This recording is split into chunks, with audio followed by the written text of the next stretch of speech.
जी सतयुग में 10,000 वर्ष ब्रह्मचर्य से रहकर दाहिने पैर के बल अंगूठे पर खड़े होकर दोनों हाथ उठाकर मंत्र जप करने से जो फल मिलता था, वही कलयुग में केवल 24 घंटे नाम कीर्तन से उसी फल की प्राप्ति होती है।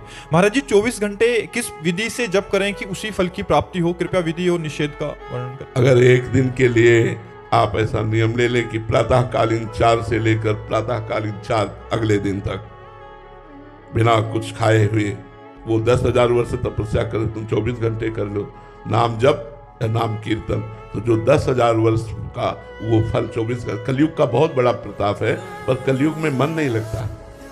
सबसे बड़ी समस्या ये है कि सतयुग आदि में मन बड़ा वो मतलब इतना मन को साधे हुए लोग थे कि कहीं भी मन से भी कोई पाप ना हो जाए। अपना तो अगर मन छोड़ दो तो पाप ही करता रहता है, और मानसिक पाप का भी दंड दिया जाता था।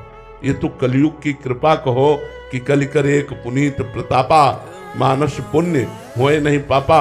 मानसिक पाप का दंड नहीं मिलता, नहीं और युगों में मानसिक पाप का भी दंड मिलता था।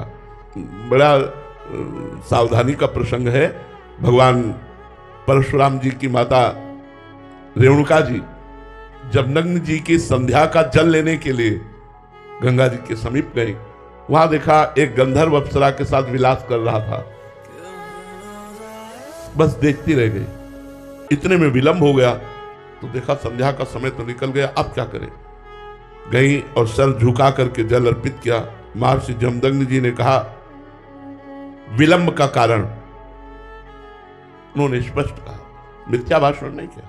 उन्होंने कहा गंधर्व अप्सरा के साथ केली कर रहा था, उसको देखने में हमारी रुचि हुई, इसलिए अपराध। एक पतिव्रता होकर दूसरे पुरुष के विलास को देखकर तुम्हारे मन में रुचि उत्पन्न हुई, इसलिए तुम दंडनीय हो, अपराधी हो, तुम्हें दंड मिलेगा। अपने पुत्रों से कहा उठो और इसका गला काट दो। किसी की हिम्मत नहीं हुई कि मां का गला काट दे। थोड़ी देर में देखा परम ब्रह्मचारी भगवत स्वरूप भगवान परशुराम जी हर्षालिए उपस्थित हुए, हर समय अस्त्र रखते थे। प्रणाम किया, उनका बेटा अपनी मां का गला काट दो। प्रश्न नहीं किया, तुरंत काट दिया। अपने भाइयों का गला काट दो, प्रश्न नहीं किया, तुरंत काट दिया। बोले मैं बहुत प्रसन्न हूं, वरदान मांगो। उनका मेरी माँ और भाई पुनः जीवित हो जाए, उनको ये स्मृति भी न रहे कि मैंने वध किया। सोचो, केवल गंधर्व और अप्सरा की केली को देखने का दंड दिया कि गला कटवा दिया। आज यहाँ क्या हालत है। भारत है ये धर्म भूमि है, ये ऋषियों की भूमि है। तो कलयुग में मन को समाहित करना बड़ा कठिन है। 24 घंटे मन को एक मंत्र में लगाना, एक नाम में लगाना। हम तो कहते हैं प्रयास करके देखो, बहुत अच्छी बात है। 24 घंटे न सही 10 घंटे तो लगेगा, आप लगा के देखो। प्रातःकालीन 4 बजे से अनुष्ठान लो। एक दिन भोजन नहीं पाएगा, जल नहीं पिएगा तो कोई मरेगा नहीं।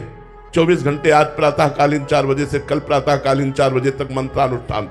लघु शंका कराए, आचमन किया, पवित्र होकर फिर बैठ गए और जब करके देखो, आतंक मचा देगा। मन बड़ा बदमाश है, बड़ा बदमाश है। एक क्षण में नजारे कहां से कहां ले जाता है। कलयुग में ये सुविधा तो है, लेकिन है बहुत कठिन। मन बड़ा अपवित्र है, इसलिए भगवान में नहीं लगता। पूरा जीवन हो गया यार संभालते हुए, फिर भी जरा सा चूक करो तो भगवान का विस्मरण कर बैठता है।